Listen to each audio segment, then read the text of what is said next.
Welcome to Silicon Valley Insider, our inaugural show on office hours. We're going to be doing this regularly. And this is the show for entrepreneurs. For those who don't know me, I'm Keith Koo. I started Silicon Valley Insider a number of years ago, and we decided that we wanted to share some wisdom on a regular basis. So this is our first show.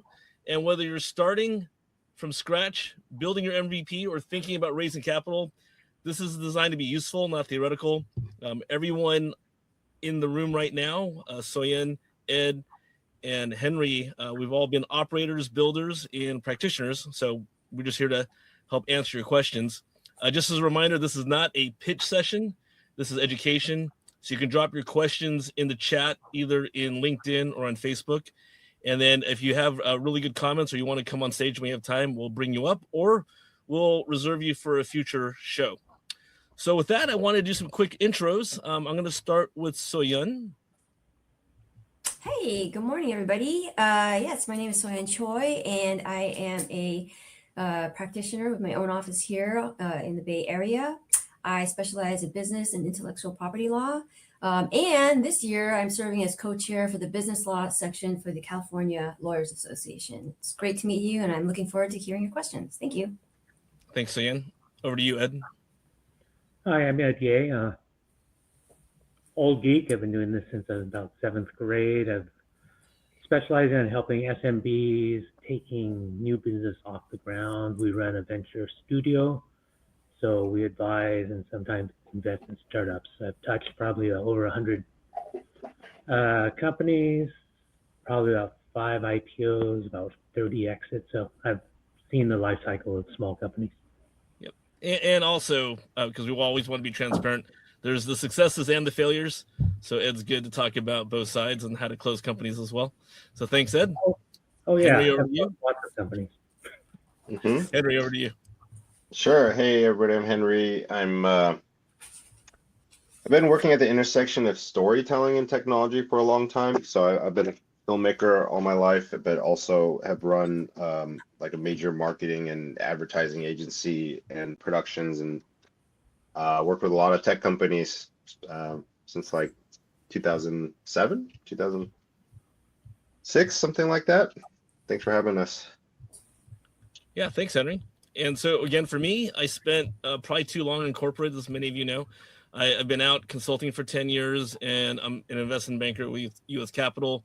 Quick disclosure, as we always have to do, that we're only representing ourselves. The opinions are ours, and this is for educational purposes only. Even for the commentary that Soyeon's going to give, it's not legal advice, but just wanted to make sure that this is not legal or financial advice. And so for me, I guess you would say in terms of the way we think about investors is I lean on the operator side. And so as I help people and their companies, I'm always thinking about what is it going to take to actually not just raise the capital, but actually be a successful ongoing business.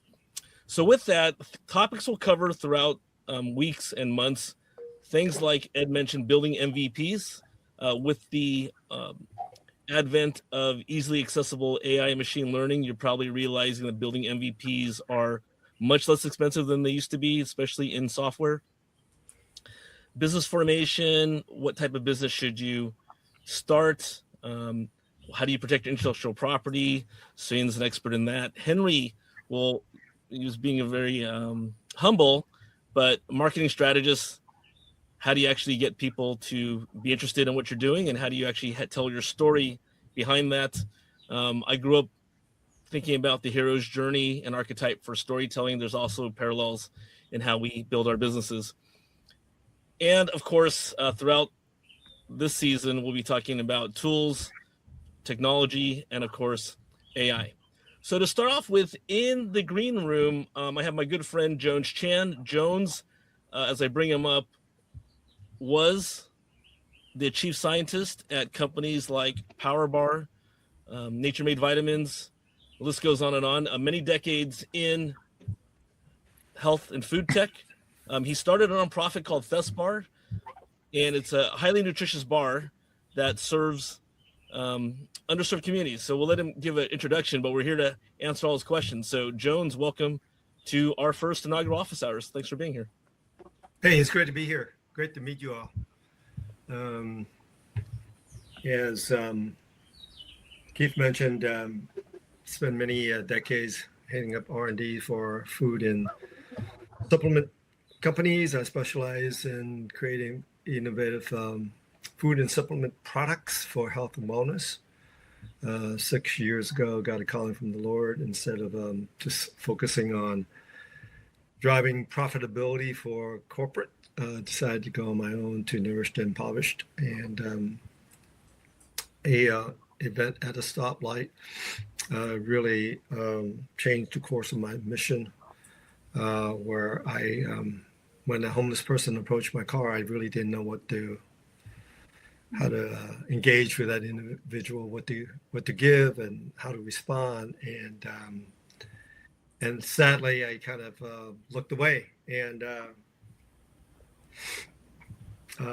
pretending not to see that individual as they walked by. And the Holy Spirit really convicted me of Matthew 25, whatever you do to the least of these, you do unto them. So that galvanized me to find a solution for the next time I get approached by a person on the street. And the genesis of that is PowerBar. It's the first of its kind nutrition bar designed for those that are food insecure. And many times people don't recognize that beyond just filling hunger, a lot of people are getting empty calorie foods. Beyond hunger, there's depression and anxiety that comes with malnutrition. So we're trying to holistically address all that by not only having a really balanced nutritional delivery bar, but also there's a QR code on the wrapper that provide 90-second gospel hope in different languages, as well as a text line that people can connect with someone that cares through text messaging for prayer and support. So I've been doing it for the past 3 years, and basically it's N of one with some volunteers. And I recognize the power of AI and ChatGPT, of being able to do more with that. So I'm not very tech savvy, and unfortunately, many of the platforms I use, like CRM and fundraising platform and newsletter platform, all need to be integrated. And I think that just having a tool like AI that could do all that for me, so I can minimize the number of headcount I need, is the first step. Just creating a simple GPT that would have a full understanding of the essence of PowerBar, so that would really minimize the amount of hours I need to create newsletters and social media. And I think all those could be automated, but I just don't know how to do that. So getting some help with that, of just creating simple GPT about PowerBar that contain all the essence of and communication that would better communicate PowerBar, would be a meaningful first step. And then creating agents around that could automate all the and can be able to connect with all the different platforms of the donation platform, Klaviyo, and Shopify, and all that kind of stuff that tie it all together, can automate. Got it, Jones. Hey, I'm gonna pause you for a second just to make sure. So your question, one of your questions is, how do you automate things like marketing and distribution? How do you get the word out about PowerBar? Another question is, what kind of tools can you use to automate just operations in general? Correct? Yeah. I mean, even the first step of just having a GPT that would create an email or a newsletter for me that captures it's a great question, and things change very rapidly. So even the term GPT isn't as necessarily needed to be used anymore. But I think between Henry and Ed, to start off with, I want to start with Henry because Henry is the master marketer, has some probably great ideas just in general, and then we can talk about. I know Henry's been doing a lot of work with agents. I'll just leave it broadly as agents instead of narrowing on GPTs. And then Ed and I can also round out on other technical considerations. And then when we've been talking about Thespar, you were also possibly considering making a for-profit arm, or that's still on the back burner? I think eventually, because there's a different level of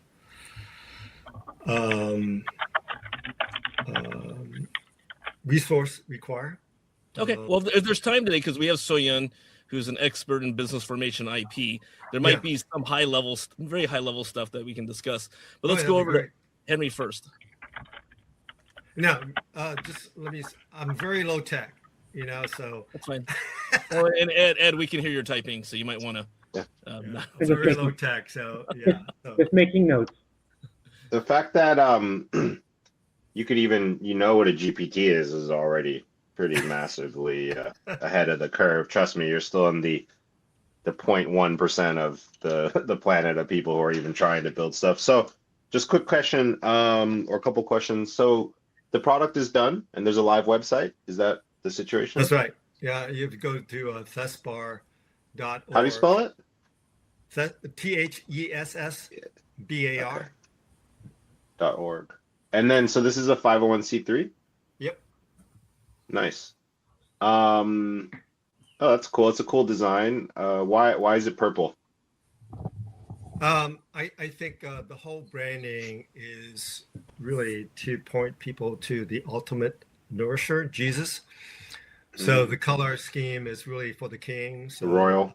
Yeah, got it. And the other reason is that purple 2,000 years ago is a very expensive color that only royalty and special classes have access to.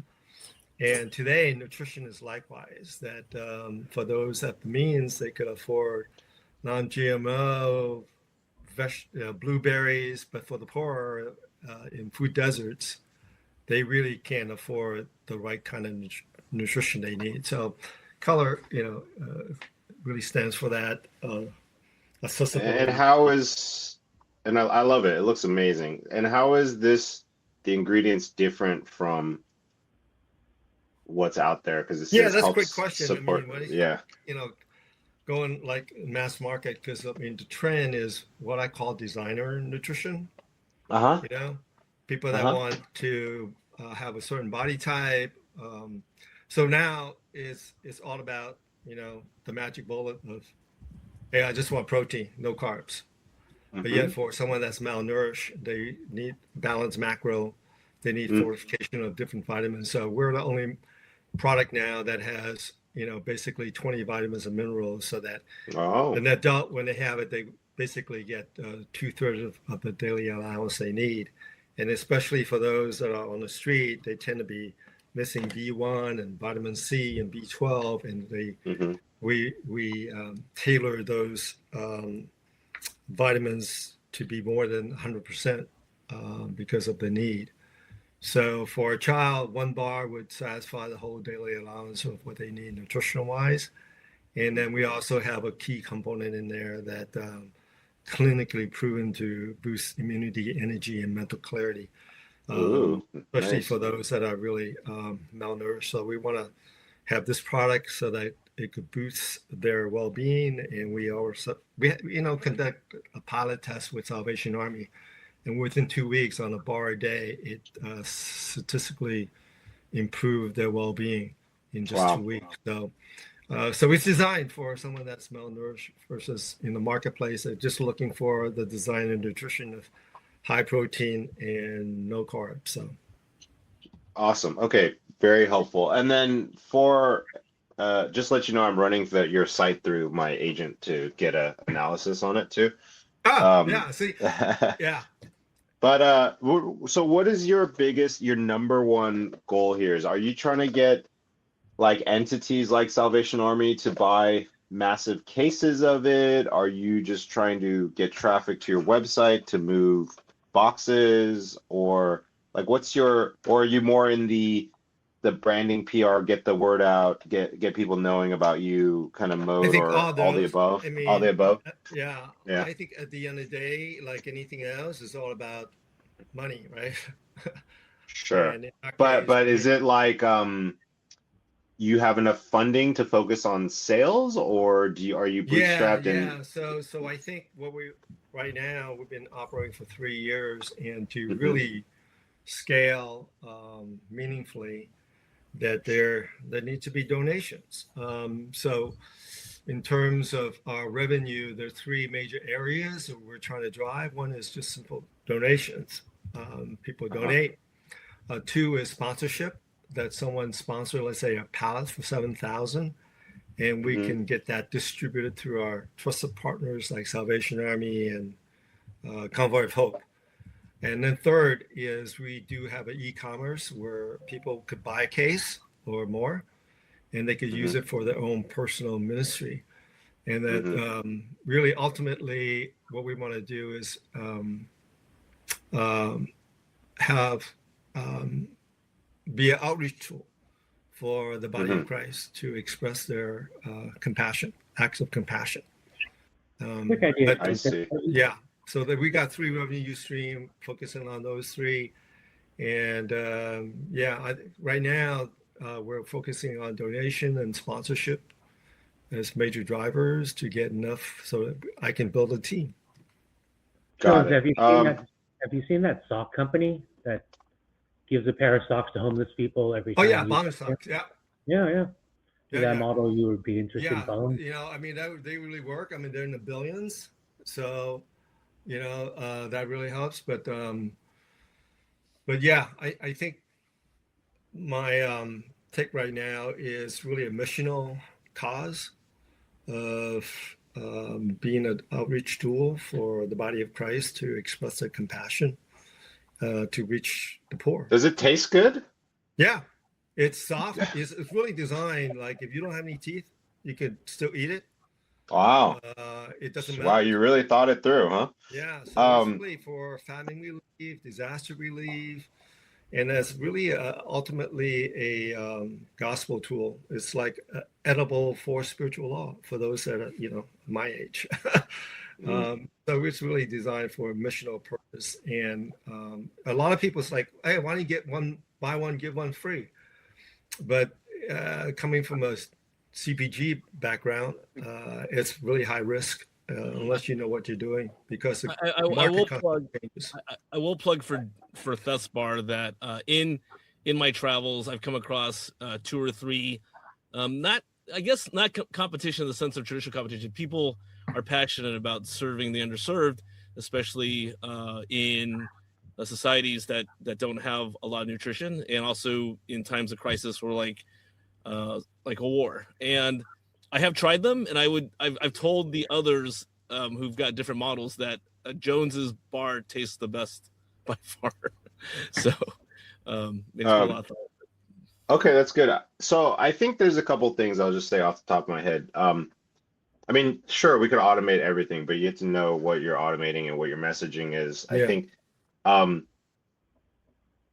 I definitely appreciate that you have a mission behind this. I think one mistake that a lot of nonprofits do, though, is they think like a nonprofit and they kind of forget that, like, actually you could attack things like in a more of a normal, like, consumer or corporate way of like growing and getting attention. Because the other problem is like the human brain, for whatever reason, especially I think in times like these where it's very scarcity Yeah. minded and everybody's very afraid. If you're like, hey, I'm doing this good thing for other people, they're like, great. Because guess what? 99% of people walk by homeless people on the street who are like clearly suffering and they don't even think twice, right? So, Yep. like, what I learned is like really trying to get the average everyday person or company to care about doing something for a cause is Exactly. honest, it's a waste of time actually. And so you have to either, I would say at this stage of your business, either A, you have to really go in on just focusing on the people who are the foundations, the mega churches, the family offices, or the Mhm. corporate CSR departments Yep. specifically where they're mandated to spend Yep. money on a cause. And then if that's your focus, then actually you can ignore a lot of the other stuff. Like, don't even spend time worrying about e-commerce or getting people to buy from your website. Like, that's a nice bonus when it happens, but really you want people who are going to spend 5 to 25K, Yeah, yeah, and the thing is, you want those exactly. contracts so that they pay you ahead of time, so it pays for all your production and it pays for the Yep, cost of things, so you're not yep, getting cash out the door. And then the best way to engineer that is to create a campaign that those people are going to love, that makes them look good. So you kind of, yep, instead of think about it, like instead of like you're marketing yourself to explain to them how it's going to help them market themselves, right? yep, So it's less yep. so much like look at us and give us money so that we could be successful. It's like, hey, we're here to help you be successful with this product. Here's how our product helps you become more successful, right? And And that's to your where, point, yeah, Henry, I think a lot of our elements of the campaign is helping people become the hero of serving those it's funny you say that. marginalized.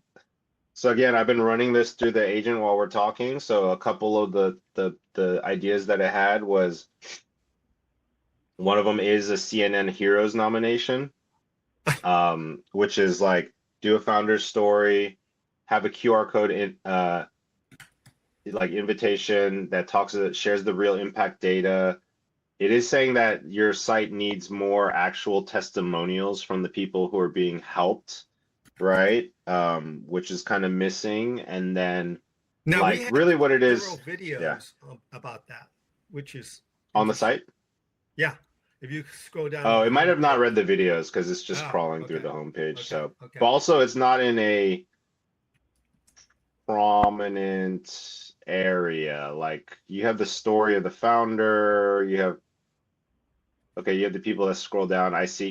Typically in sales, you want to move the testimonials like all the way up to the top, like right under the our mission Yeah, part, to be honest, or right under the nutrition gospel connection part. You want to go immediately to social proof yeah, because yeah, yeah, yeah. most people are very busy, their brains, so like they need to see the social proof. Like This Amazon, like is when I great. search something on Amazon, yeah, like the first thing I see that has like, 5-star reviews and over 1,000 purchases, like I just buy it. Like I barely do any research if it's like a simple product. And Yeah, yeah, yeah, I yeah. think you have a great mission. So I think what needs to happen is like one, you're gonna have to clarify exactly who your ideal customer is, like to the T, like their name, their job description, what company do they work for, what is their actual avatar, because you're going to feed that info into your GPT and teach your GPT how, like what to Yeah, actually think yeah. think around. Like AI is actually way more useful the more narrow you make it. The more if you just talk generically, like how do I help my brand grow? Like it'll just give you generic answers. But if you're very targeted, like one of the things I put into my agent is I mean my agent's obviously very tuned on branding and stuff like, that sort of stuff. But you could ask any GPT is like, how do you design an automated campaign to focus on targeting foundations, mega churches, family offices, corporate CSR departments, right? Like that's your going to be your bread and butter. And then you're going to want to say, like, what are all the things that these buyers are going to need to see to make them make a fast decision, right? Yep. And then from there you would say, okay, now what is the content and the assets I need to help convince them of that, right? So you're kind of going backwards. Um, and so yeah, so then you can start once you have all that context created for your agent, then you can say, okay, now design me an email marketing campaign. Now design me like Yeah, that's great. That's great. the Yeah. videos, that sort of stuff. And honestly, that'll take you very far. I already have some ideas I could send.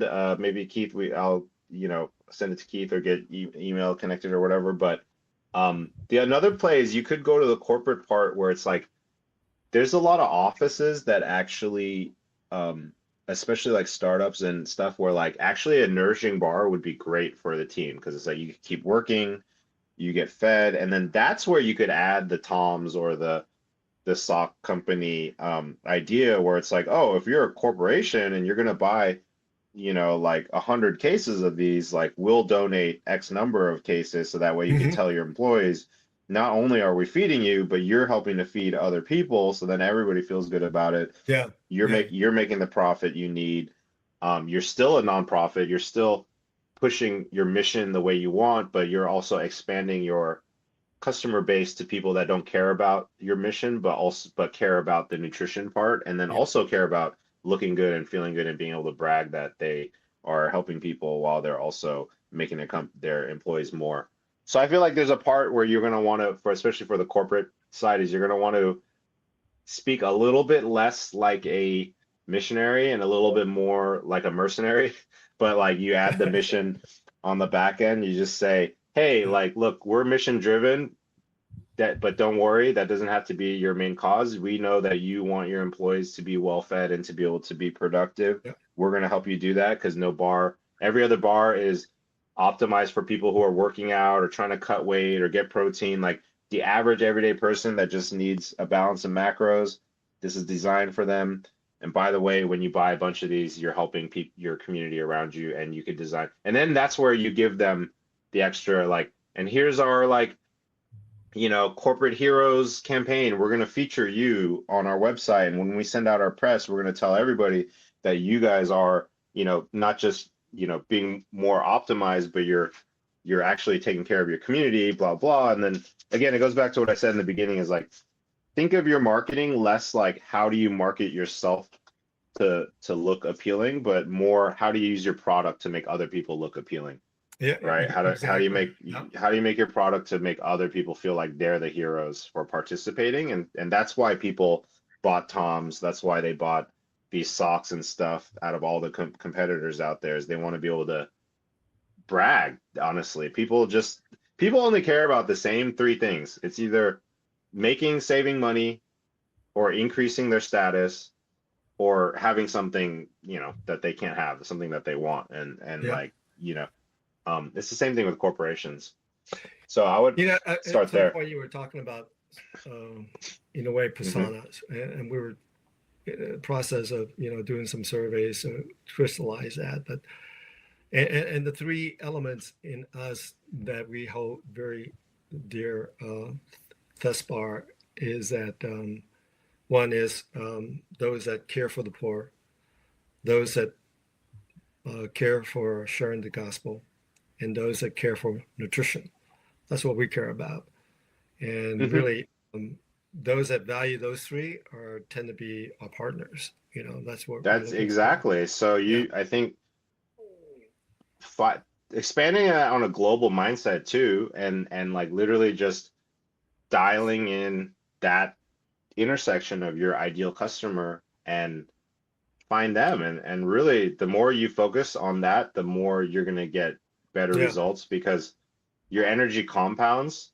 And when you spread it around, talking to like all these different types of people, you just like starting from zero over and over and over again with them, versus like if you talk to one client that's ideal, right, and then you close them, and then you talk to your next clients that you're trying to get, they're looking at somebody that is similar to them and they like their results, so then it's easier for them to picture that they could get those results. And it just starts compounding, and once you get like a half dozen of them, or whatever, a dozen of them that are really truly telling that story and showing the numbers.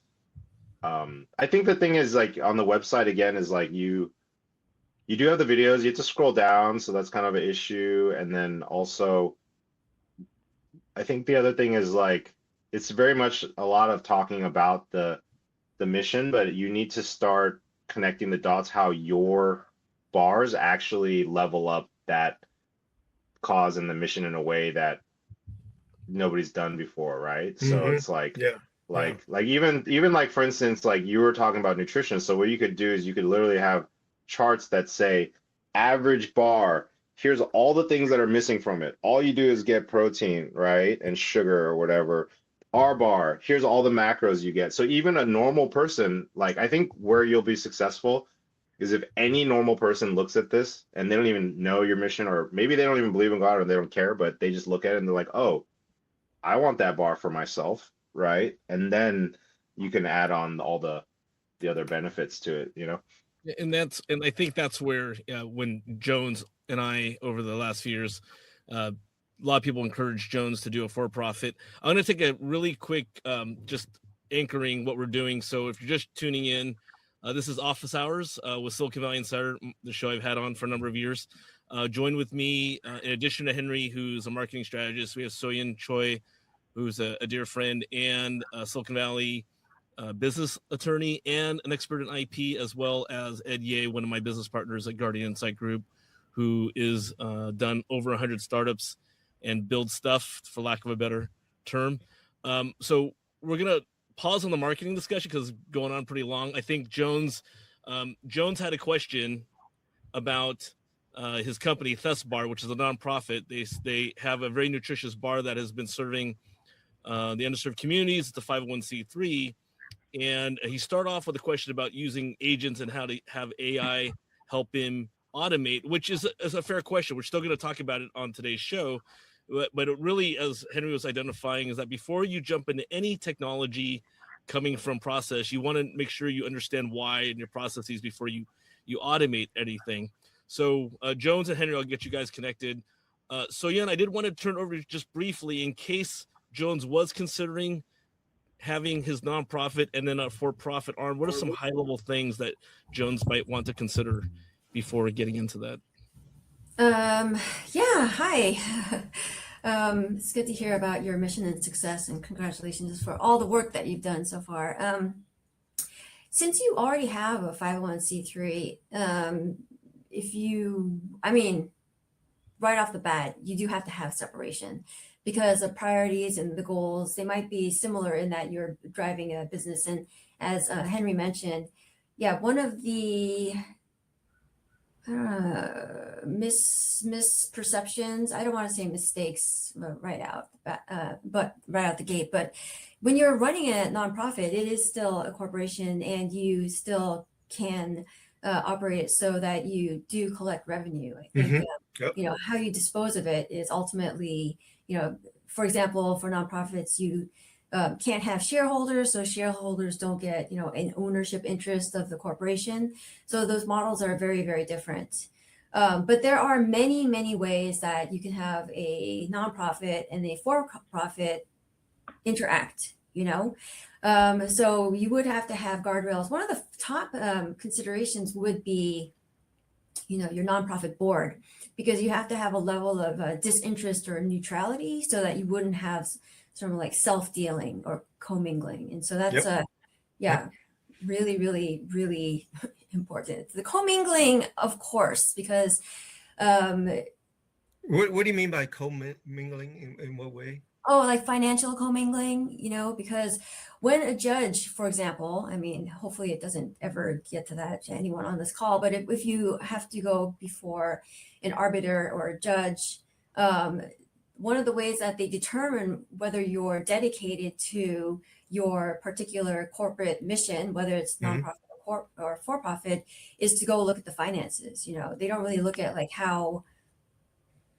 good-hearted you are or well-intentioned. They just go straight to the bank records. And so you to talk to Keith's point about having a nonprofit and a for-profit, where they might intersect or dovetail, you want to make sure that if they have a lot of boundaries, and then definitely avoid any commingling of funds. So if it's, for example, sponsorship funds or donations, right? It goes straight into the nonprofit bank account, and the finances are very clearly, the record keeping has to be immaculate, right?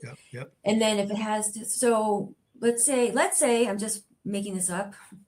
If you have if you happen to have like a printing company, remember those? Back in the day, you'd have to go to printers and like actually print out flyers. And so a lot of nonprofits, they used a lot of flyers in the day to promote their activities. They put it up in coffee shops or community centers. And so if you had a printing shop and you wanted to run this nonprofit, and the printing shop provides those kind of services to the nonprofit, that kind of relationship you want to keep very well documented so you can mark that separation. So if you're going to be at the helm of a nonprofit and a for-profit that interact, or intersect, it's very easy to think like, oh, it's just me or it's our small team, but it's very important to have the right kinds of agreements in place as Oh if yeah, you were a third absolutely. party. So for that Because example, I mean, just running the nonprofit. I mean, we do have earned income through e-commerce, and we got to be very careful that it is not misconstrued as being non-related. So yeah, I totally agree that financial responsibility is really important. Yeah. yes, they have to be kept separate, and to adhere to all the formalities that you would adhere to if it were a third party. Yep. Yeah, and sometimes that's hard. It's challenging at the beginning because there's always a cost concern, right? So if you have one subscription to whatever a mail service, for example, like Google or Yahoo or Outlook, you might want to share that, and in certain cases maybe you shouldn't, right? Yeah. So, but those hopefully are costs that you'll catch up to, and so they won't be a contributing source of stress going on. You'll account for that. Okay. Thanks, Ian. And yeah, Jones, if you ever want to have a deeper discussion, I can get you two connected as well. And we're all in the Bay Area, so it's not a far geographic distance.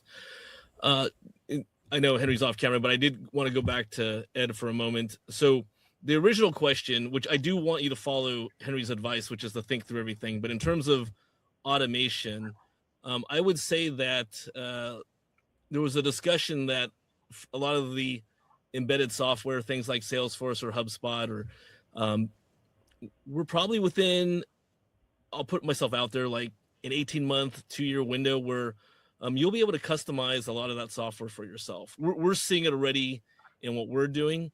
So people who rely on these software services, that's going to change fundamentally in the next year or two. And we use some of these services today, but we'll probably transition off of them because the ability to get to information, use automation, develop agents is very powerful. I'm going to have Ed speak to that in just a second, but I do want to follow up that a lot of the history of since ChatGPT came onto the market a few years ago, we think about large language models, LLMs. We think about what was GPTs. So that was the GPT is like what usually people use specifically for like a chat GPT. But this overall idea that we're moving to agentic AI, which is things that can do stuff for you. I know a lot of people are experimenting with open source, OpenClaw. This is where people are like running things in the cloud or running it on a Mac Mini or a PC. Those are the things that you're actually asking about. There are some dangers to that. I know Henry, Ed have been experimenting with it.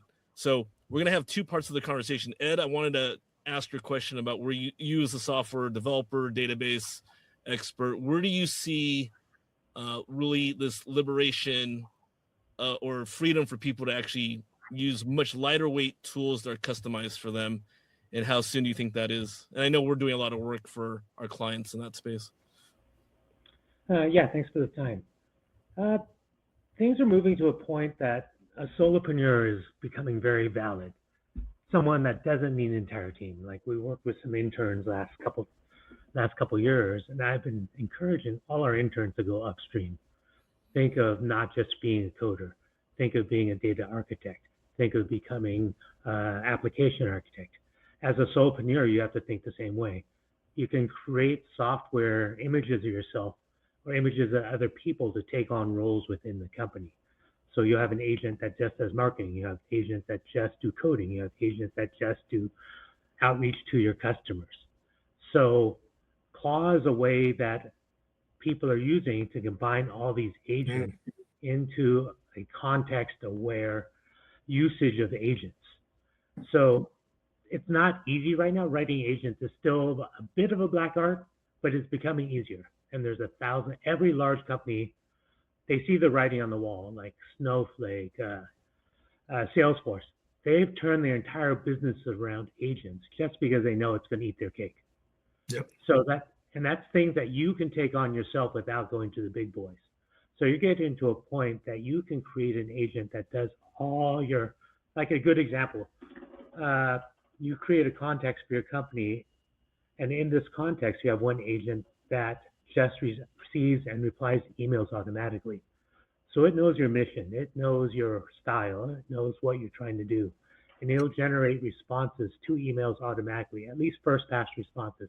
You'll throw it into your CRM, you'll throw it into local CRM, external CRM, and it'll do everything that a marketing person does right now, responding to emails without a human interface.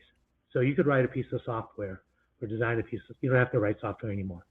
You can parameterize a piece of software to do exactly what people do now. I mean, that's the big fear now. There's stories that saying like 80% of white collar jobs are going away. Yep. I don't think they're wrong. I mean, I think most people's jobs, unfortunately, can be automated. I mean, seems like most people's jobs, good portion of it is just like routine work, just repetitive work. And that's exactly what computers are good at.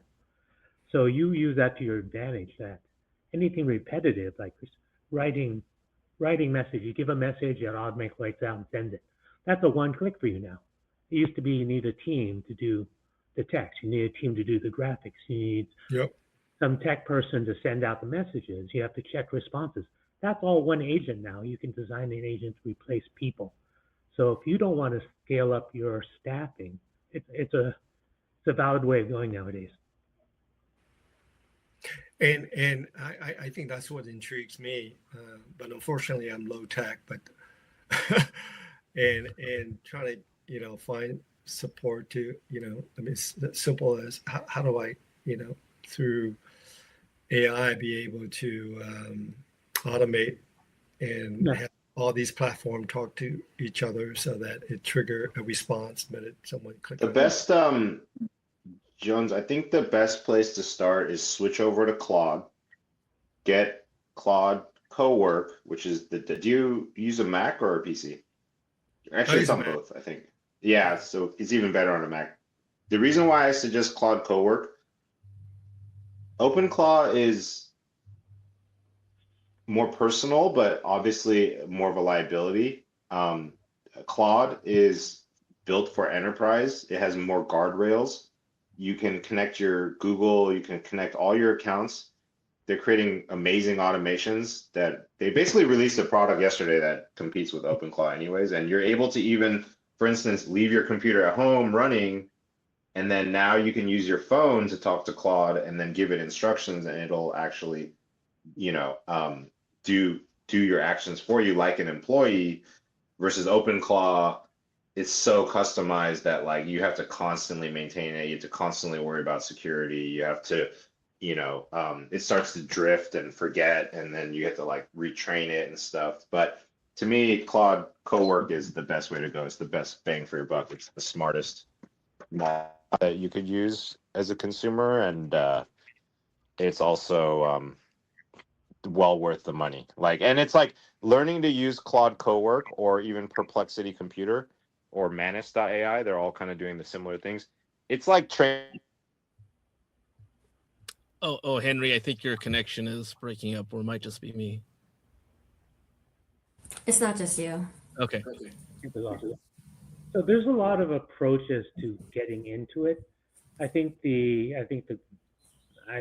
end that most companies are trying to get to, it becomes easier for a non-techie to be able to do it. So they're getting there, but they're not quite there yet. But there's a lot of tools. Like creating an agent is not straightforward. So an agent thinks you want to create an agent to do a specific thing or a specific subset of things, like receiving emails, sending emails, things like that. And setting up an agent to do that now, there are some UIs that do it, but I think we still have to work on making it easier for a non-techie to use it. But to have someone to give you advice on how to set it up, someone who knows it can set that up in like 6 minutes. So it gets to a point that ease of use is not quite there yet, but with a little bit of advice, I think it wouldn't be hard to automate some of your processes. Yeah. I want to just reiterate that as people know, especially talk about tech, I'm not an early adopter. I'm a fast follower. And so agents right now, like Claude CoWork or OpenClaw. Hey, NVIDIA announced 2 days ago their Nemo bot. All those things, if you have some level of technical understanding, go ahead and try it out. Make sure you have it in what we call a sandbox or an isolated environment. Or even though Joe's talking about what kind of computer he has, you would want to make sure as you try this out, it's a completely isolated system. So a standalone PC that you're not using for anything else, standalone Mac or a virtual machine. I'm going to say that most people probably don't have the ability to create their own VMs yet for the average person. And then definitely look for help or advice. If you want to be an early adopter, if you want to be a fast follower, just wait, ask us questions, reach out to Ed or myself, Henry too, that we've tried this out already. It's just there's some things that we want to have guardrails. I always talk about guardrails. So if you're a solopreneur, as Ed said, it's never been a better time. The cost of technology is getting cheaper and cheaper. And that's why I was saying that before you jump in, and you can see it in the way that software companies are reacting, before you jump in buying what we used to be a cheap software package is now expensive. I'll use Salesforce and HubSpot as examples. Both of them were considered cheap relative to the other tools at the time, and now they're considered expensive. And now what I'm saying is you have the ability to create your own CRM at some point. And some people can do that right now if they know what they're doing with agents and some basic information. If you're brave, some of the Chinese companies are embedding Claw into browsers. So you don't even need to set up anything. You just turn on their browser and already has Claw running in the background. That depends how brave you are. But also to that point, one of the earliest distributions of open source before it's happened very quickly. So within a month, we went from CloudBot to Moltbot to OpenClaw. The very earliest distributions on GitHub, a lot of them had a lot of a lot of malware embedded into those distributions. So you really have to know what you're doing. Yeah. Also, you don't want to jump into OpenClaw because even the agents are a massive security issue that they can get prompt injected. So like if your agent is out there crawling information, even if they're not downloading malware, like they can receive hidden instructions in documents that it's processing and that sort of stuff that can then make, and there's already horror stories. Like I was reading the CEO told its Clawbot clean my inbox, and it literally deleted all her emails. And she was so pissed, and she was like, "Why did you delete my emails?" And it's like, "Well, you said clean it doesn't know what clean inbox means, right? So you're just giving it like very generalized instructions." And then there was another one where they used the Clawbot for coding, and then it destroyed the repo. Like it destroyed like all of the work that had been done by the team. And then the crazy part was that when it realized it wasn't supposed to do that, it made false logs to try and cover its tracks because it didn't want to get in trouble. Yeah. So like the other thing is with OpenClaw, a lot of people are finding is like they don't even know what their OpenClaws are doing. Like they're spinning up agents, they're using their computer for stuff, and they don't even know. Like they're not even tracking it. It's making files on your computer that you don't know what's in there. And so again, like if you have, unless you want to learn and go through the pain and also learn on a separate machine, number one, so it's not tied to your iCloud, not tied to your credentials or anything. I would just go with one of the main consumer ones, which is, again, I think Claude CoWork is the best. The Claude desktop app, just download that and get the pro plan. That's all you need for now. Yeah, and everything Ed said is true. Mm-hmm. Yeah, so you would still want some advice on that. So we're almost with 10 minutes left, so kind of go round robin. Jones, is there any other questions top of your mind today? No, I mean, this is great. Just having you guys as a community to bounce ideas off. I think at the end of the day, I just need someone to help me execute. I don't want to, I sent Keith some documents that I generated just while we're talking, so he could send it over to you to look at. If you want to do a follow-up, we could set up a call or something. Yeah, it's totally. Let me know, Keith. That'd be very I'll get you both connected.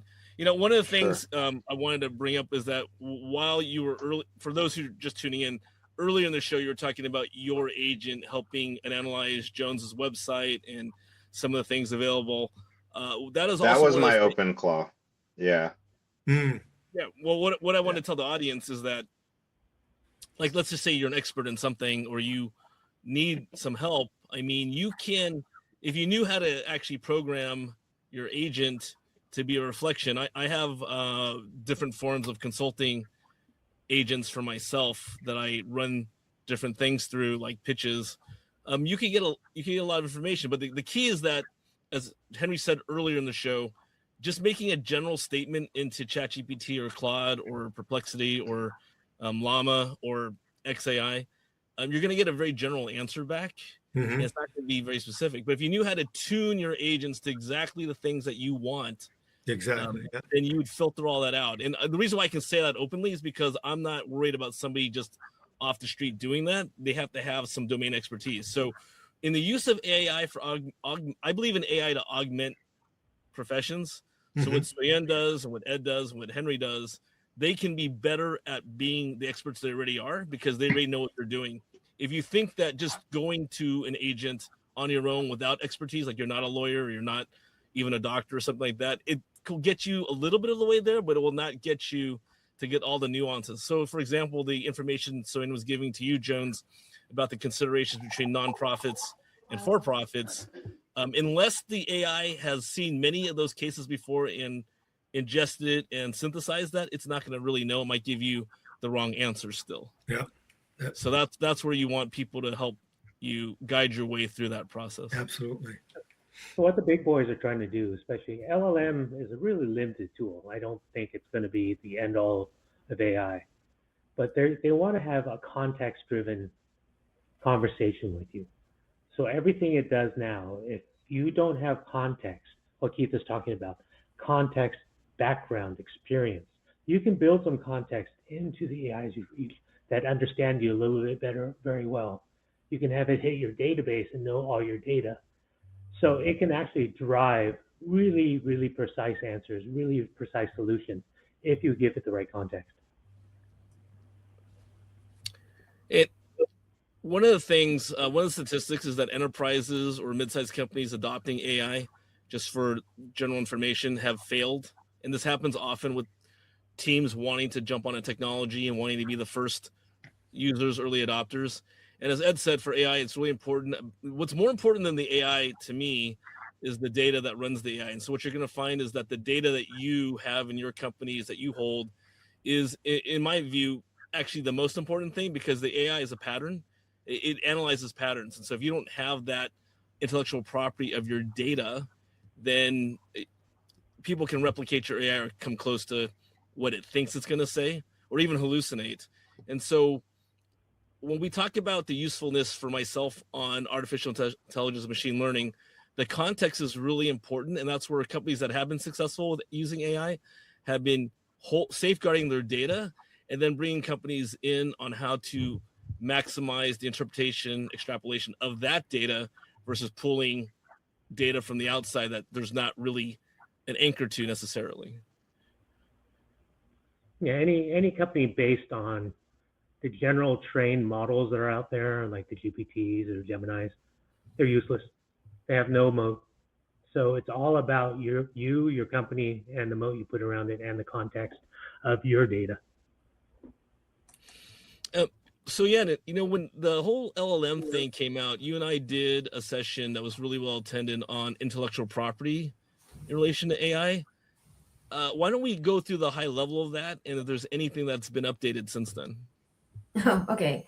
Well, I think I'm going to tackle just a part of that given the time that's remaining. But it is an interesting and fascinating topic, and we could talk about it forever. But I guess I would reiterate what I said at that time, which is even with this new technology available to us, the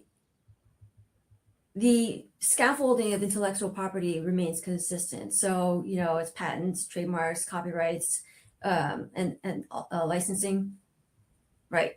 And so when you are going in and thinking about how to protect your intellectual property assets, it's there is a framework for it. So I think what trips up a lot of people is they think, oh, it's new technology, we're off the map. I don't know how to think about it. There is a systematic way to kind of march through and think like, okay, I have this new product. Do I want to patent it? Am I outside of the window of the opportunity? Do I want to, disclose, trade secrets. I forgot trade secrets. Do I want to disclose it to others? Do I want to protect it by not disclosing it to others? Trade secrets.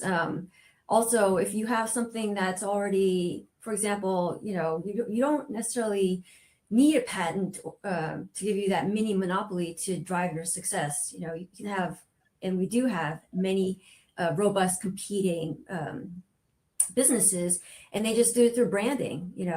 They establish a reputation and a level of quality. They become known for something and tie it to their business identity, and so they can still capitalize that, and copyrights, et cetera, and so on and so on. So in terms of marching through it, it's the scaffolding of IP rights, it remains consistent, and so you can systematically analyze what you need and how to implement, and then also the timing for it. So patents, for example, right away, right? And I don't want to prioritize them, but anyways, okay. And I did want to add one note, just an observation, not a professional opinion, but I do think when we talk about solopreneurs, people tend to think that if you're going to be successful, if you're going to be consistent, you have to be somewhat complicated and uber sophisticated in a way that you need to implement a lot of complexity, many hands. But in my experience, there are many successful businesses that are run with a tight ship, So the number of people is not necessarily an indicator of how to move forward or be successful, but it's the expertise and how, each of them are held responsible for their business duties.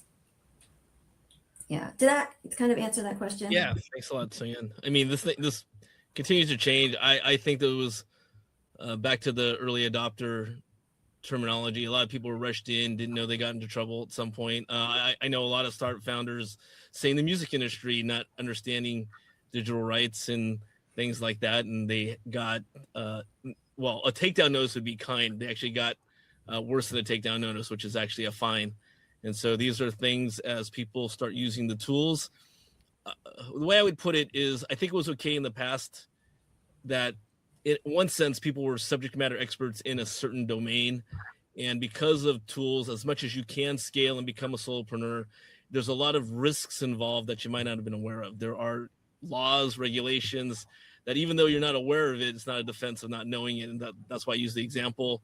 I could use the example of restaurants who accidentally are playing music. So brick and mortar, like Ed's background, and that they still get fined because they're playing some song they didn't realize they have to actually license in order to play it in the restaurant. So I use that analogy as the same as in technology. If you don't have advisors, if you don't know what you're doing, just because you can adopt things really quickly and easily doesn't mean you should, or doesn't mean you shouldn't get help.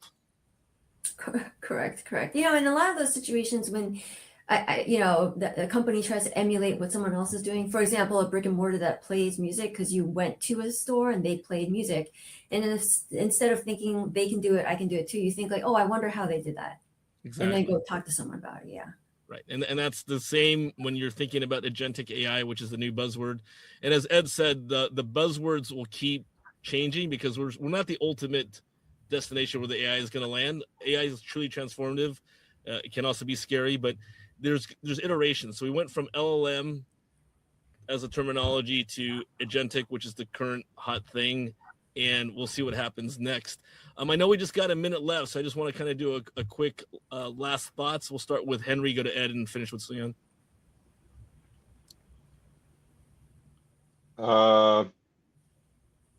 I don't have anything to add exactly, but definitely happy to help more and help clarify anything that needs to be done. Yeah.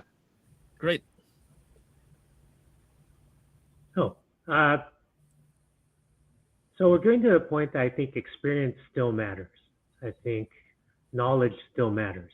AI can be a tool, it can be your assistant, but I think a lot of successful business is going to come down to your domain knowledge. Thanks. Yeah, I would add, yeah, I would agree to that statement. You know, you are the expert in your business. And another note is reach out to your communities. You know, our community here, any organizations that you know exist, go and ask them for support and help and knowledge as well. Great. So once again, you've been watching an exact 1 hour live stream of Office Hours by Silicon Valley Insider, and that would be me, Keith Koo. We will have future shows. I've dropped the email info@svin.biz if you want to be considered for an upcoming show, or DM one of us through LinkedIn and or Facebook if you have any questions or comments. And I want to thank Soyeon, Ed, and Henry again, and we will see you on the next one. Thanks, Thank you. everyone. Cheers.